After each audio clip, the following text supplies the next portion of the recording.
Hello students, I think आप लोग बहुत अच्छे से प्रैक्टिस कर रहे होंगे अपनी जो सीबीएसई का एग्ज़ाम आने वाला है। तो सीबीएसई ने जो सैम्पल पेपर इशू किया है तो उसका पहले एनालिसिस करेंगे, फिर सेक्शन ए के जितने भी 18 क्वेश्चंस हैं उसको हम सॉल्व करके यहाँ पर आपको एक्सप्लेन करेंगे। तो पहले एनालिसिस करते हैं कि किस तरह का क्वेश्चन पेपर आएगा।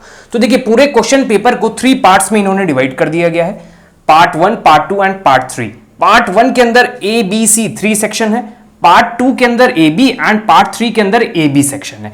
आपको सबको ये पार्ट करना कंपलसरी है, मतलब ये पार्ट 1 जो है सभी को अटेम्प्ट करना है।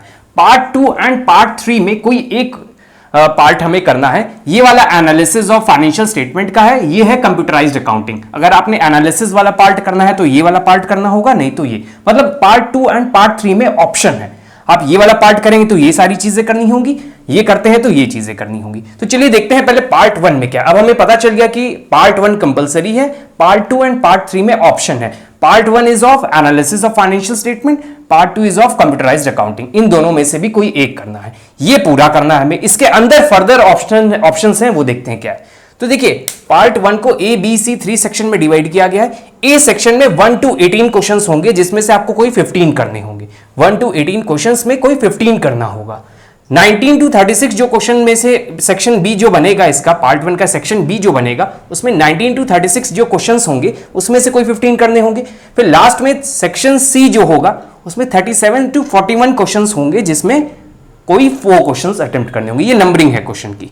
तो हमें पता चल गया कि हमें 15 और 4 क्वेश्चंस करने हैं। तो ओवरऑल 34 क्वेश्चंस करने हैं पार्ट 1 में। फिर आते हैं पार्ट 2 और पार्ट 3। दोनों का जो ऑप्शन है वो सेम है। तो देखते हैं क्या है। 42 से जो है 42 to 48 क्वेश्चंस में से हमें कोई 5 क्वेश्चंस करने होंगे। फिर 49 to 55 में कोई 6 क्वेश्चन करने होंगे। तो ओवरऑल हमें क्या करना है, 11 क्वेश्चन।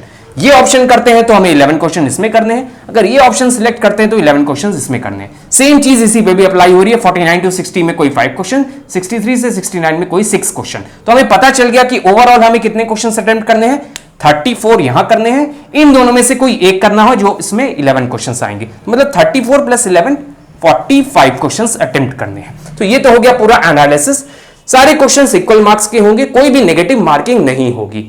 पार्ट 1 के सेक्शन ए का फर्स्ट क्वेश्चन देखते हैं क्या दिया है। Gain loss on revaluation at the time of change in profit sharing ratio of existing partner is shared by the dash, whereas in case of admission of a partner it is shared by dash. अब देखिए क्या बोला है, अगर revaluation में gain या loss होगा तो जब change in profit sharing ratio होगा, मतलब change in profit sharing ratio among existing partner, अगर एग्जिस्टिंग पार्टनर रेशियो चेंज करेंगे तो वो गेन या लॉस कहां डिस्ट्रीब्यूट होगा, किसको डिस्ट्रीब्यूट होगा। तो देखिए, जब चेंज होता है तो आपस में सारे पार्टनर्स में डिस्ट्रीब्यूट हो जाता है, क्योंकि ऑल पार्टनर्स, एग्जिस्टिंग वाले केस में सारे पार्टनर्स में डिस्ट्रीब्यूट होता है। जब एडमिशन होता है पार्टनर का तो ओल्ड पार्टनर्स में डिस्ट्रीब्यूट होता है। तो देखिए ऑप्शन दिख रहा है हमें, ऑप्शन बी में ऑल पार्टनर्स, एंड एडमिशन के केस में जो सेकंड वाला ऑप्शन है वो ओल्ड पार्टनर्स का होगा। तो option B is the correct one.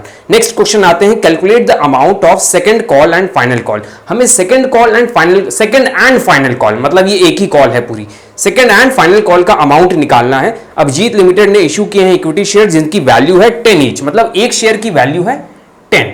आगे क्या दिया हुआ है, ईच एट प्रीमियम ऑफ 40%, मतलब ये 10 रुपीज का शेयर 40% के प्रीमियम पे इशू हुआ है। तो 10 का 40% 4 रुपीज हुआ।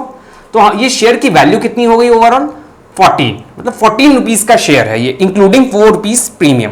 आगे दिया है एप्लीकेशन पे 3 रुपीज मंगा रहे हैं, मतलब एप्लीकेशन पे 3 रुपीज मंगाया जा रहा है। अलॉटमेंट पे 5 रुपीज मंगा रहे हैं।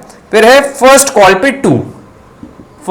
पे 2 रुपीज मंगाया है। और पूछा है फाइनल कॉल, मतलब इसके बाद फाइनल हुई होगी, सेकंड एंड फाइनल। तो देख लेते हैं, हमें 14 चाहिए, कितना आ चुका है 5 6 7 8 9 10, मतलब 4 रुपीज अभी भी नहीं आए। Answer is 4।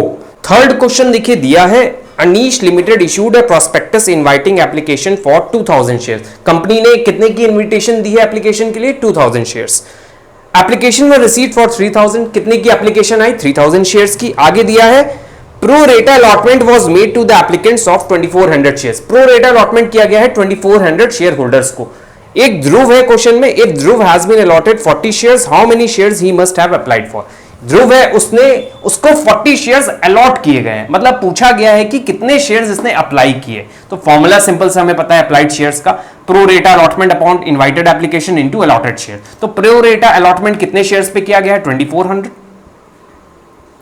इनवाइट कितने के लिए किया गया था 2000, बेस तो 2000 ही बनेगा ना जितना इनवाइट किया गया, और अलॉटेड कितने हैं इसको 40। इसको हम सॉल्व कर लेते हैं, आंसर आ जाएगा 3, 2 1 2, 2 2 4, 24, 48 is your answer. Fourth question है, Amrish limited offer 2 lakh equity share. Amrish limited ने 2 लाख इक्विटी शेयर्स का प्रोस्पेक्टस इश्यू किया है, ऑफर किया गया है ऑफ 10 ईच, ठीक है। तो 2 लाख इक्विटी शेयर्स हैं 10 ईच के। Of these 1,98,000 shares were subscribed, कितने सब्सक्राइब हुए हैं 1,98,000 शेयर जो 10 रुपीज के हैं।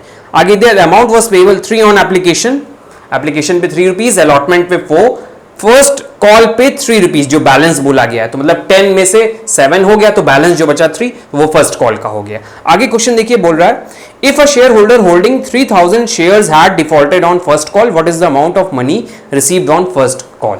एक शेयर होल्डर है जिसने फर्स्ट कॉल को डिफॉल्ट कर दिया, वो शेयर होल्डर, उस शेयर होल्डर के पास 3000 शेयर्स थे, हमें फर्स्ट कॉल का अमाउंट पूछा है कि कितना मिला, इसने डिफॉल्ट कर दिया है फर्स्ट कॉल का, तो मतलब फर्स्ट कॉल का पैसा 3 रुपए 3000 शेयर्स पर नहीं मिला, तो कितना मिला 1,98,000 शेयर्स हैं, इसमें से कितने शेयर्स के पैसे नहीं मिले हैं 3000 के, हमें पता चल गया कितने शेयर्स के पैसे मिले हैं 1,95,000, और फर्स्ट कॉल पे कितना मिलना है, एक शेयर पे 3 रुपीज, तो इसको हम 3 से मल्टीप्लाई कर दें तो हमारा आंसर आ जाएगा 5,85,000। Fifth is what will be the correct sequence of event.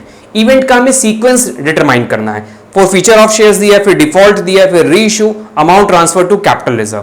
देखिए सबसे पहले क्या होता है, डिफॉल्ट होता है, तभी शेयर को फोरफीट किया जाता है, तो पहला सेकंड पॉइंट होगा, फिर फॉरफीचर होगा, फिर री इशू होगा, फिर amount transfer to capital reserve होगा, मतलब 2 1 3 4 इस तरह चलेगा। तो 2 1 3 4 option C is the correct. Arun and Vijay are partners in a firm sharing profit and losses in the ratio of 5:1।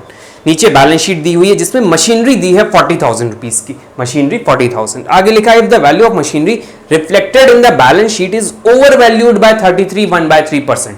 ये जो वैल्यू दिखा रहे हैं 40,000 रुपीज, ये ओवर वैल्यू होकर लिखी गई है, मतलब 33 1/3% ज्यादा जोड़ दी गई है ओरिजिनल वैल्यू में, ओरिजिनल वैल्यू कुछ हुई होगी।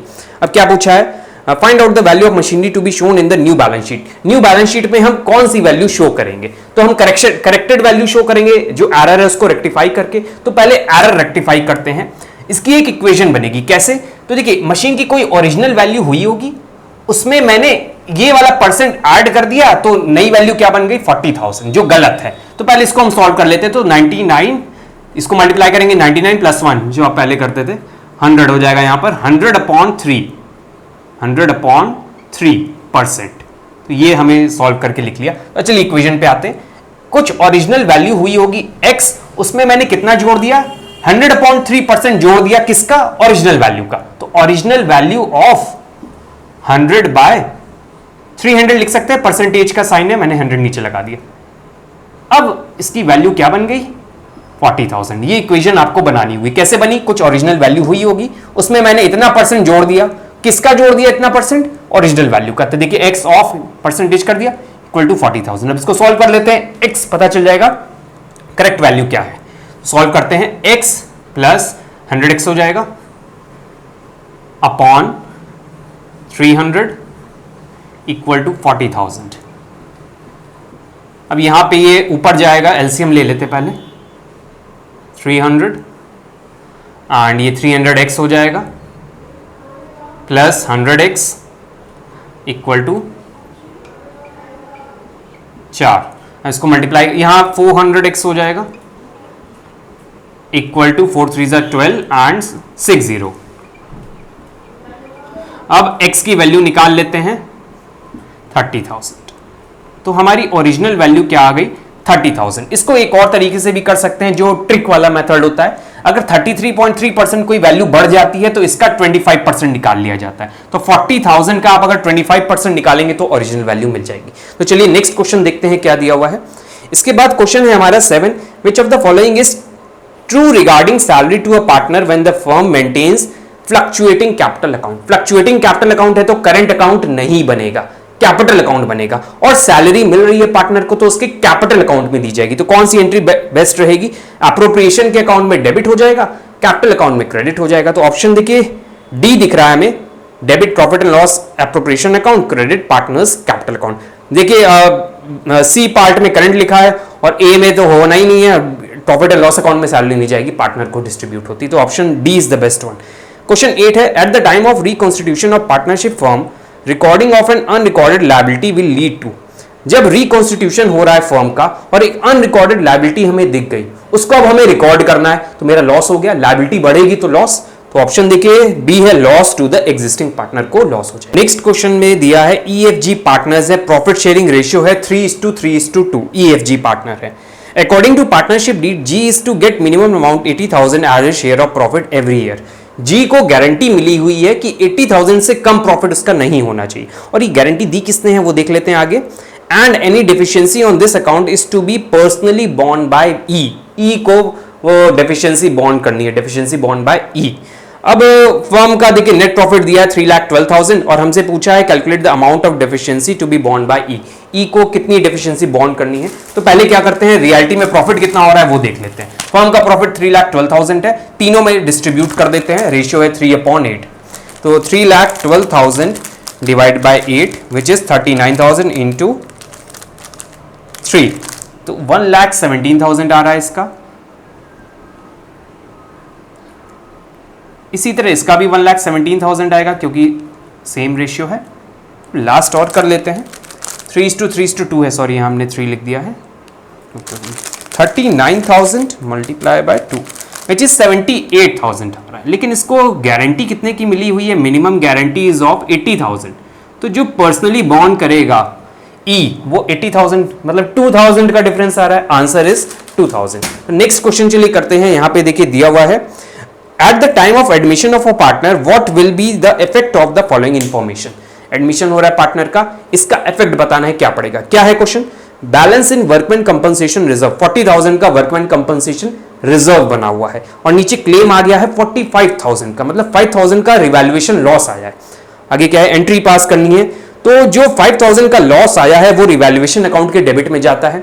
ये वर्कमैन कंपनसेशन रिजर्व के केसेस थे अलग अलग, तो सिंपल सा केस है, यहां पर हमको इसमें एंट्री करने की जरूरत नहीं है। आपको पता है रिवैल्यूएशन का लॉस होता है तो रिवैल्यूएशन अकाउंट के डेबिट में जाता है। यहां लॉस क्यों हो रहा है, क्योंकि क्लेम ज्यादा आ गया 5,000 का रिजर्व से। So answer is C, 5,000 debited to revaluation account. चलिए नेक्स्ट क्वेश्चन है, in the absence of partnership deed a partner is entitled to an interest on the amount of additional capital advance bye.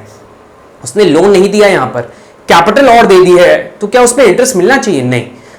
अगर loan advance करता है firm को, loan देता है अगर firm को, तब हम 6% रेट पे इंटरेस्ट देते हैं। यहां उसने कैपिटल दिया, क्वेश्चन को घुमा दिया, मतलब यहां पे एक तरह से कंफ्यूज करने के लिए कर दिया है क्वेश्चन को, लोन ना लिखकर कैपिटल लिख दिया। तो इस केस में कोई भी इंटरेस्ट नहीं मिलेगा, not entitled for any interest of their additional capital. Next question, revaluation of assets at the time of reconstitution is necessary because their present value may be different from their market value. Simple सा question था, क्यों revaluation करते हैं, क्योंकि present value जो है market value से different हो सकती है।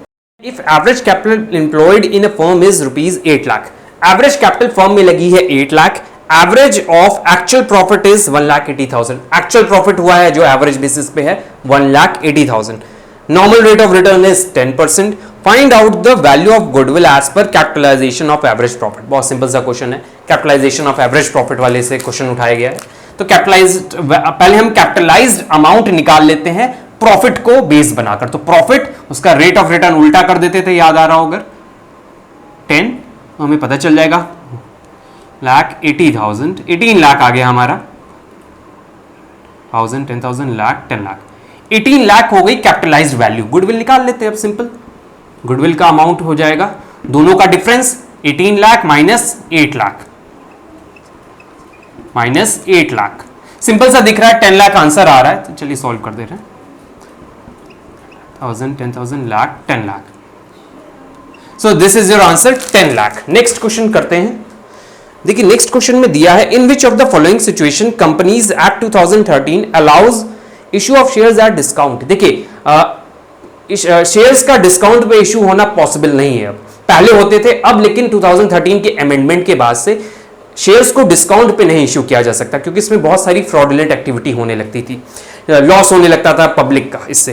तो इसमें कौन सा ऐसा है जहां पे डिस्काउंट पे इशू कर सकते हैं? देखिए, issue of shares to vendor, no, public को तो कर ही नहीं सकते, ये तो मेन था। Issue of sweat equity shares, sweat equity shares को हम कर सकते हैं। ESOP, employ stock option plan को भी कर सकते हैं, लेकिन ईएसओपी यहां दिया नहीं है। तो स्वेट इक्विटी शेयर्स जो होते हैं, जो डायरेक्टर को इशू किए जाते हैं या किसी इंप्लॉय को इशू कर दिए गए जिसने बहुत अच्छा काम किया, नो हाउ दिया अच्छा सा, तो उसको हम डिस्काउंट पे इशू कर सकते हैं। इनका लॉक इन पीरियड होता है, ये तुरंत शेयर्स को सेल नहीं कर सकते। आई थिंक 3 years का लॉक इन पीरियड होता है। नेक्स्ट क्वेश्चन आते हैं, as per section 52 of the companies act 2013 security premium reserve can not be utilised for, जो सिक्योरिटी प्रीमियम रिजर्व का अमाउंट आता है उसको किस पर्पज से यूटिलाइज नहीं कर सकते? Writing off capital losses, capital losses के साथ हम इसको अपने कैपिटल लॉस को नहीं एडजस्ट करवा सकते security premium.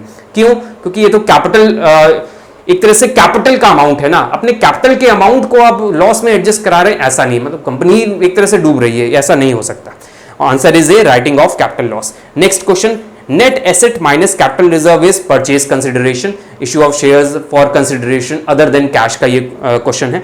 Purchase consideration is the answer. कल्की and Kumud were partners sharing profit and losses in the ratio of 5:3। दो रेशियो हैं, दो पार्टनर है, 5:3 रेशियो है। On 1st April they decided to admit Kaustubh as a new partner and new profit sharing ratio was decided as 3:2:1। नया partner आ रहा है कौस्तभ और new ratio जो हो जा रहा है वो 3:2:1 हो जा रहा है। अब आगे पूछा है, goodwill of the firm is valued 3,60,000, firm की गुडविल है 3,60,000 और पूछा गया है कि amount of goodwill share to be credited to कल्की एंड कुमुद, कल्की और कुमुद को कितना शेयर ऑफ गुडविल मिलेगा, क्रेडिट किया जाएगा, वो पूछा है। तो हमें सैक्रिफाइसिंग रेशियो निकालना है। गुडविल का ट्रीटमेंट जो है सैक्रिफाइसिंग रेशियो में होता है जब एडमिशन होता है पार्टनर का। Sacrificing ratio is old ratio minus new ratio. कल्की एंड कुमुद का ओल्ड माइनस न्यू कर रहे हैं, हमारा एलसीएम आ जाएगा 24, 8 सॉल्व कर ले रहे हैं, सैक्रिफाइसिंग रेशियो निकाल लें। 15 माइनस 12, 3/24। इसी तरह ये कर लेते हैं, 24 LCM, 9 minus 8 which is 1/24। Ratio मिल गया 3:1। अब गुडविल हम निकाल लेते हैं। फर्म की गुडविल देखिए क्वेश्चन में कितनी दी हुई है, फर्म की गुडविल है 3,60,000। तो 3,60,000 में हम पहले कौस्तभ की गुडविल निकालेंगे जो उसको देनी है। तो वो कितने के लिए आ रहा है? 1/6, तो 1/6 60,000। तो 60,000 जो है वो डिस्ट्रीब्यूट होगा कल्की एंड कुमुद को किस रेशियो में? 3:1 में। तो इसको हम 3:1 में डिवाइड करेंगे तो 4, 15 इंटू, तो सॉल्व कर लेते हैं, चलिए 60,000 डिवाइडेड बाय 4 विच इज 15,000। तो मतलब 45,000 इसको मिल जाएगा, 15,000 इसको मिल जाएगा। यहाँ पे मैंने 3:1 में डिवाइड कर दिया है 60,000 को। तो आंसर आई थिंक आपको मिल गया होगा। The last question, Sarvesh, Shri Niketan and Srinivas, tongue twister है ये, are partners in the ratio of 5:3:2।